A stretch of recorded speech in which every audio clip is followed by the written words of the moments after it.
बिस्मिल्लाहिर्रहमानिर्रहीम, अस्सलाम वालेकुम। रेड आई न्यूज़ के साथ मैं हुसैना हुसैन। चलते हैं खबरों की जानिब। सरहद पार से दहशतगर्दी के खिलाफ बर्दाश्त की हद खत्म हो चुकी। सदर मुमलिकत आसिफ अली जरदारी का कहना है कि अफगान रजीम दोहा मुआहदे में किए गए बातों की खिलाफ वर्जी कर रही है। सरहद पार से दहशतगर्दी के खिलाफ बर्दाश्त की हद खत्म हो चुकी। इक़दाम अवाम को सरहद पार दहशतगर्दी से महफूज बनाने के हक दिफा पर मबनी है।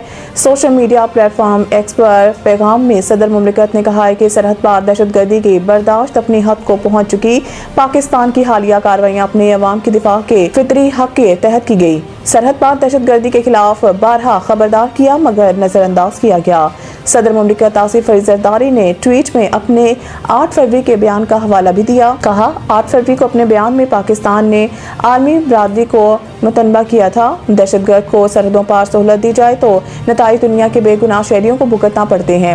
आसिफ अली जरदारी ने कहा कि पाकिस्तान ने बताया था कि तालिबान हुकूमत ने 11 सितंबर से भी बदतर हालात कर दिए। काबुल में मौजूद खुद साख्ता रजीम को अक़वाम मुत्तहिदा भी तस्लीम नहीं करती। ये इंतहाई तशवीशनाक है कि अफगानिस्तान दोहा मुआहदे की खिलाफ वर्जी कर रही है।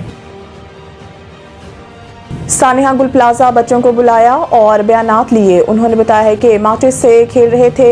SSP city traffic Ejaz Sheikh Sindh high court में सानिया गुल प्लाजा कमीशन के रूबरू पेश हुए और बताया है कि जब वहां पहुंचा तो देखा मेन रोड वाली साइड पर आग बड़ी शिद्दत से लगी हुई थी। आग के बारे में बताया गया है कि आग बहुत तेजी से फैल रही है। डीसी ऑफिस वाली साइड से आग ज्यादा नहीं थी, लोग वहां से सामान निकाल रहे थे।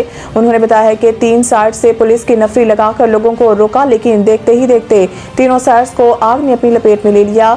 एजाज शेख का कहना था कि बताया गया कि 2 बच्चे माचिस से खेल रहे थे। हमने बच्चों को बुलाया और इनके बयानात लिए। उन्होंने बताया कि वो खेल रहे थे।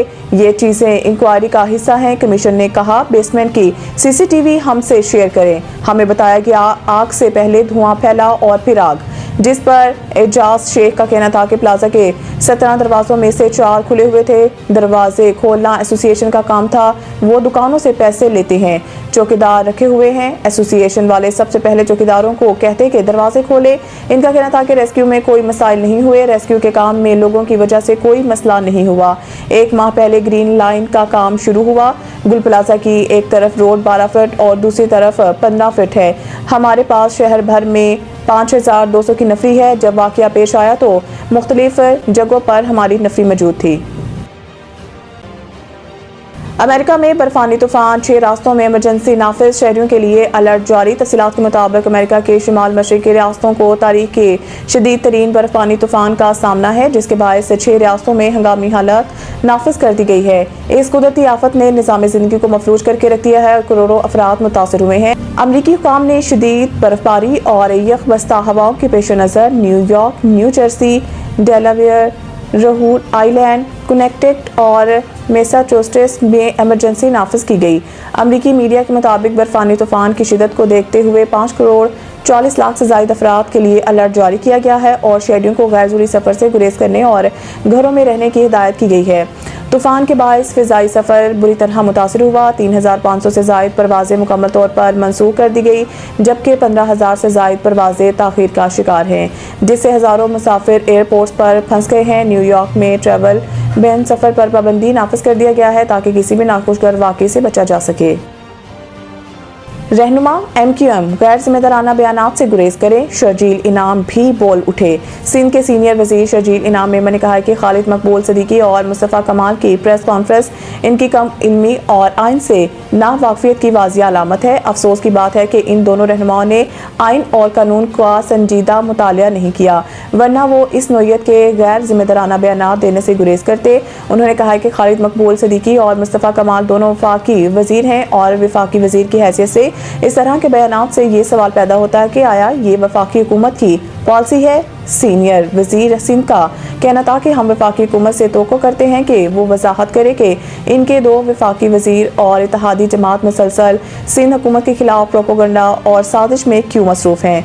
शर्जील मेमन ने कहा है कि गवर्नर हाउस आइनी मनसब की अलामत है और इससे सियासी मुहाज अराई या सूबाई हुकूमत के खिलाफ सरगर्मियों का मरकज़ नहीं बनना चाहिए।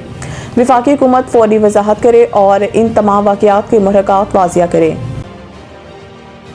जनूबी अफ्रीकी स्टार ने बाबर आजम की बैटिंग ऑर्डर में तंजली का फैसला दुरुस्त करार दे दिया। जनूबी अफ्रीका के साबिक कप्तान ने पाकिस्तानी बैटर बाबर आजम के बैटिंग ऑर्डर में तंजली के फैसले की हमायत कर दी। उन्होंने कहा कि Pakistani head coach mic Hesson का फैसला हिकमत अमली के मुताबिक दुरुस्त था। डु प्लेसी ने मजीद कहा है कि T20 क्रिकेट में इब्तदाई 6 ओवर्स में तेज रफ्तार स्ट्राइक रेट दरकार होता है। क्लासिक स्ट्रोक के खेलने वाले खिलाड़ी जैसे बाबर आजम कभी कभार इस रफ्तार के तकाजों से पीछे रह जाते हैं।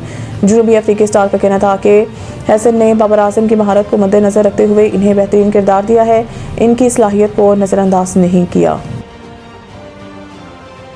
मज़ीद न्यूज़ अपडेट के लिए देखते रहें रेड आई न्यूज़।